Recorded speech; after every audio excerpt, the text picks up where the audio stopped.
देहरादून एक ऐसा शहर जिसे एजुकेशन हब कहें तो गलत नहीं होगा। एक शहर जहां शाम होते ही युवा अपने स्कूल, कॉलेजों और कोचिंग सेंटर से छुट्टी मिलते ही शहर के हर नुक्कड़ और फास्ट फूड की दुकानों पर दिखाई देने लगते हैं। जहां बाइक और उसकी रफ्तार भी एक स्टेटस सिंबल हो, जहां शाम की कॉफी किसी दोस्त के साथ कैफे हाउस में बैठकर पीने पिलाने का रिवाज हो। शाम होते ही शहर का बाजार युवाओं की धमक से चमकने लगता है। आर्थिक रूप से शहर की तरक्की में इन युवाओं का बड़ा हाथ भी है। ये वो शहर है जो मुंबई या फैशन का सीधा मुकाबला करता रहा है और आज आर्थिक रूप से सबसे तेजी से तरक्की करने वाले देश के चंद चुनिंदा शहरों में शुमार है। देहरादून एक शांत और सभ्य शहर, राजधानी बनने के बाद हुए शहरीकरण और नए नए कॉलेज और कोचिंग सेंटर खुलने से यहां पढ़ने के लिए आने वाले युवाओं की संख्या लाखों में पहुंच गई है। लेकिन एक हकीकत ये भी है कि जितने लोग यहां पर पढ़ाई और करियर बनाने के मकसद से आते हैं, उतने ही यहां पर बिजनेस और मौज मस्ती के इरादे लिए भी आते हैं। कई नशे का काला कारोबार के लिए पहुंच रहे हैं। बेहतर करियर के इरादे लिए कई युवा उस समय अपने लक्ष्य से भटक जाते हैं जब वो नशे की आदत का शिकार बनते हैं। शराब और सिगरेट पीना एक फैशन बन गया है, लेकिन ये फैशन कब आदत बन जाता है, इसका युवाओं को पता ही नहीं चल पाता। आमतौर पर नशे की लत 15-16 साल की उम्र से लगने लगती है।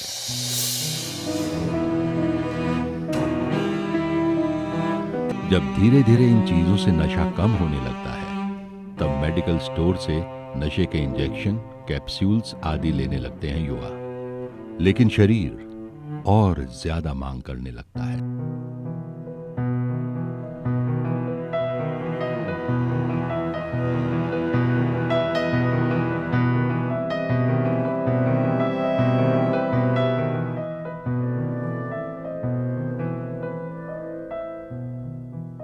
एक ड्रग एडिक्ट अपने साथ परिवार को भी संकट में डाल देता है। जिस उम्र में उसे कॉलेज और करियर की सोचनी होती है, उस उम्र में उसकी जिंदगी खत्म सी हो जाती है। 10th में पढ़ाई करता था जब मैं, तब मैंने नशा शुरू कर दिया था उस टाइम में। तब मुझे इंटरेस्ट था, जब नशा करते थे टीवी में देखता था मैं, डिस्को पब, बड़े बड़े नशा इंजेक्शन, इसमें तो ये चीज़ें मुझे उस चीज़ से इंटरेस्ट बढ़ता गया नशे की तरफ। तो मैंने पहले शराब पी, सुल्फा पिया, फिर मैंने स्कूल के टाइम पे गोली वोली खानी शुरू कर दी। टैबलेट मिलती थी नशे की, तो मैंने नशे की टैबलेट खानी शुरू कर दी। फिर टैबलेट खाते खाते फिर मैंने नशे का इंजेक्शन देखे, टीवी में ही देखे वो चीज़, तो मेरा इंटरेस्ट बढ़ गया। तो मैंने पता करनी शुरू करी वो चीज़। मेडिकल स्टोर पे गया तो आसानी से वो चीज़ मिल गई मुझे, मैंने इंजेक्शन ले लिया। उसके बाद मैं इंजेक्शन का एडिक्ट बन गया और उसके बीच में मैंने स्मैक, सुल्फा, दारू, यानी कि हर तरह का कोई ऐसा नशा नहीं बचा जो चीज़ मैंने कभी न करी हो। पुलिस इस काले कारोबार पर नजर रख रही है। देहरादून आने जाने वाले 4 प्रमुख रास्ते हैं। पुलिस ने इन रास्तों पर खासी निगरानी की है। पुलिस को इस बात की जानकारी है कि चरस गांजा पहाड़ों से देहरादून पहुंच रहा है, जबकि स्मैक पश्चिमी उत्तर प्रदेश एवं दिल्ली से देहरादून पहुंचता है। इस नेटवर्क को तोड़ने के लिए पुलिस ने स्कूल, कॉलेजों के आसपास ही नहीं, बल्कि देहरादून की कई बस्तियों में सघन तलाशी अभियान चलाकर कई लोगों को गिरफ्तार किया और इनके पास से नशे का सामान भी बरामद किया गया।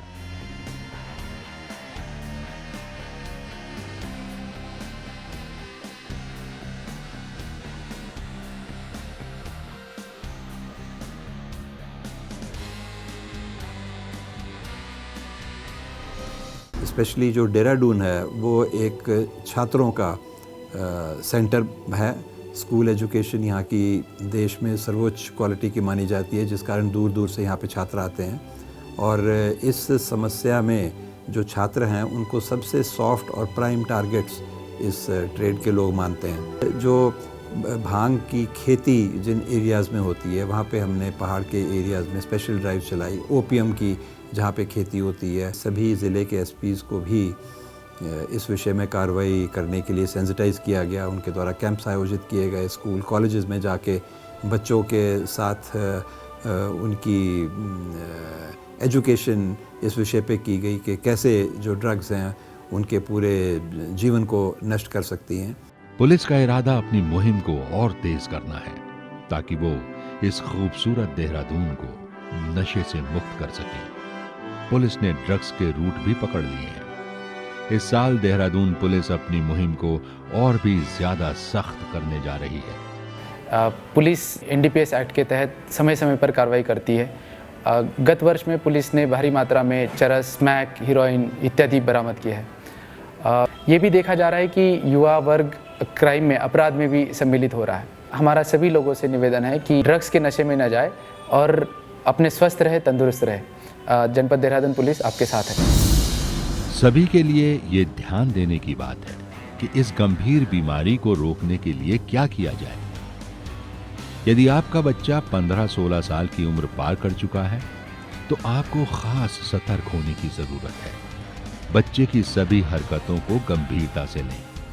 यदि उसकी जेब में कभी cigarette, whitener, flute, shoe polish मिले और आपने उसे डांट डपट दिया तो सिर्फ इतने से काम नहीं चलेगा।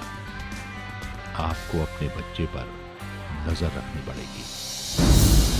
जो स्कूल के टीचर्स हैं, जो इंस्टीट्यूशंस हैं, हम सब की मिलकर के जिम्मेवारी है कि कैसे हम इस एफर्ट को, जो ये गवर्नमेंट का है, इसको एक सही शेप में भविष्य के लिए ला सकें और हमारे यूथ को, जो कि एक बहुत बड़ी एनर्जी है, बंडल है, पावर है, उसको कैसे हम सही डायरेक्शन में कंटिन्यू कर सकें। बच्चे के साथ लगातार संपर्क में रहें, उससे बात कीजिए। यदि बच्चा थोड़ा असामान्य सा व्यवहार करे तो उसकी बातों को नजरअंदाज करने के बजाय कारण को जानने की कोशिश करें। कई ध्यान देने योग्य बातें और भी हैं।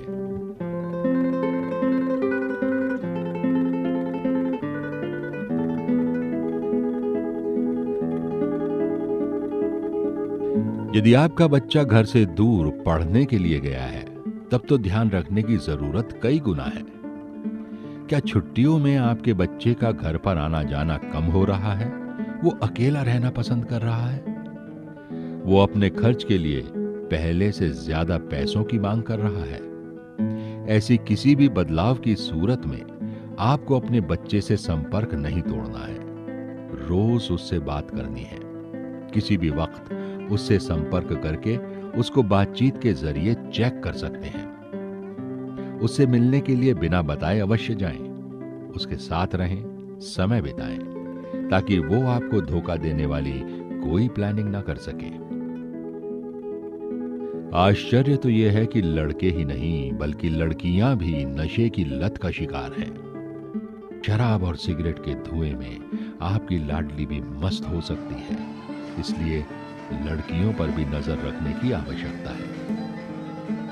कॉलेज प्रशासन भी सतर्क रहे। स्कूल और कॉलेज ड्रग्स माफियाओं के प्रमुख टारगेट हैं। हर साल कई युवा नशे की लत के कारण स्कूल और कॉलेज छोड़ रहे हैं। कई युवा इस लत के कारण अपनी जान भी दे चुके हैं। युवाओं का करियर ही नहीं बल्कि जिंदगी भी बर्बाद हो रही है।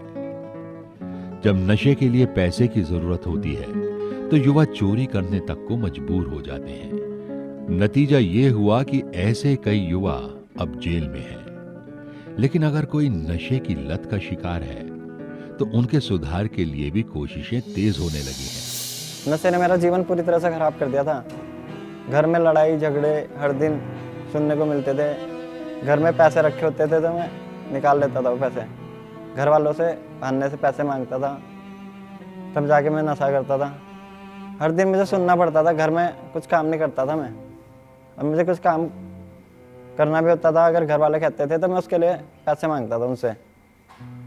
मुझे समझ ही नहीं थी मेरे भविष्य के लिए क्या सोच रहे। लेकिन मैं सब उनकी सोच ख़त्म कर दे रहा था। मैं उनकी उम्मीदें तोड़ रहा था। उनकी उम्मीदें थी कि मैं बड़ा होके कोई बड़ा आदमी बनूंगा, अच्छी नौकरी करूंगा, घर परिवार संभाल लूँगा, लेकिन नहीं संभाल पाया मैं।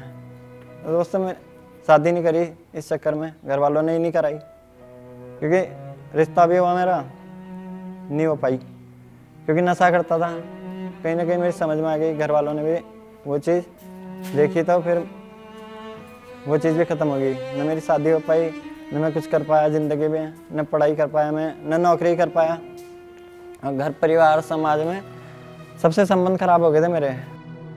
आज देहरादून में 11 नशा मुक्ति केंद्र हैं। नशे की लत से छुटकारा पाने के लिए हर साल सैकड़ों लोग यहां पर आते हैं। ऐसे कई सफल उदाहरण हैं जब युवा नशे का आदी भी बना और फिर लंबे इलाज के बाद नशे की लत छूट भी गई। मेरे भैया का यहाँ रिहैब आने से पहले उनका बिहेवियर ऐसा था कि उसको वो एडिक्ट हो गया था।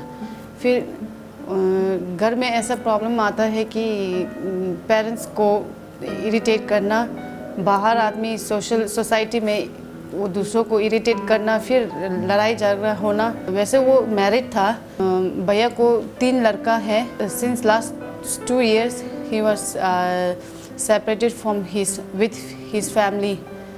Actually, his wife is very good, and then he started having a problem with alcohol and all.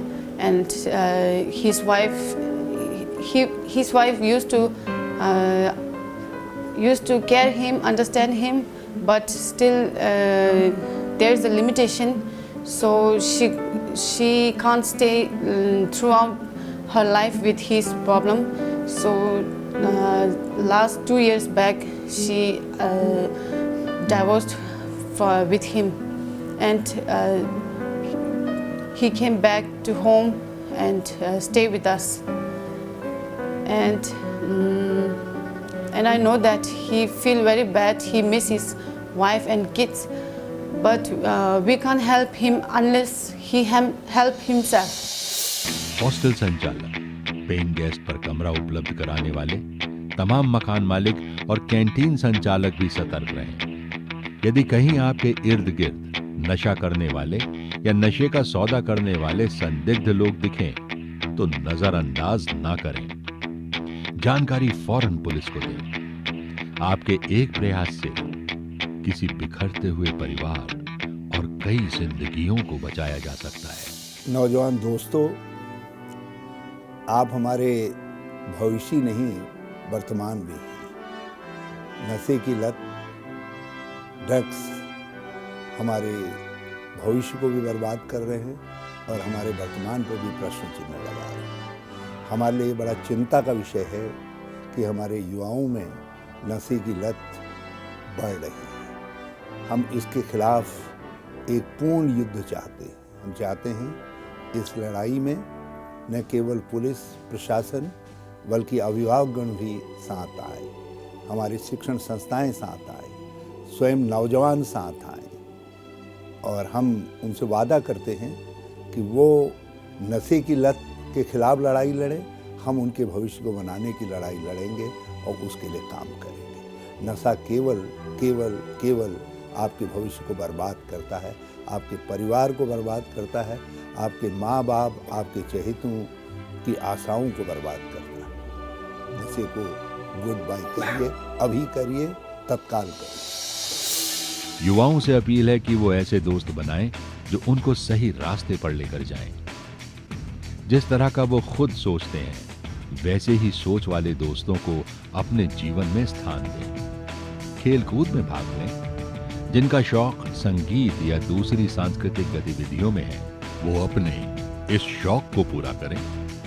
पढ़ाई लिखाई करने वाले युवा अगर अपना समय निकालकर दूसरे रचनात्मक काम करेंगे तो उनका मन पढ़ाई में भी लगेगा। नशे को रोकना सिर्फ पुलिस का काम नहीं है, बल्कि ये समाज की एक जिम्मेदारी है। इसमें सभी को साथ आना होगा। इस गंभीर बीमारी से देहरादून को मुक्त करना है। मैं बहुत बेकार इंसान था, कोई मुझे पूछता नहीं था, नशा करके मैं पड़ा रहता था, कभी कोई सी गली में, कभी किसी रोड पे, कुछ पता नहीं रहता था मुझे, लोग धुतकार देते थे मुझे। और जब मैंने ठोकरें खा रखी और जब मैंने माँ बाप को दुख दिया, अपने रिश्तेदारों जान पहचान वालों को दुख दिए, तो वो दुख दोबारा नहीं दूँ, वो तो वापस नहीं कर सकता मैं। जो मैंने पहले परेशान करा वो चीज़ तो मैं वापस नहीं कर सकता, लेकिन आगे ऐसे काम ना करूं जो मैंने आज तक करे। मुझे पता ही नहीं था कि मेरा भविष्य भी कभी सुधर सकता है।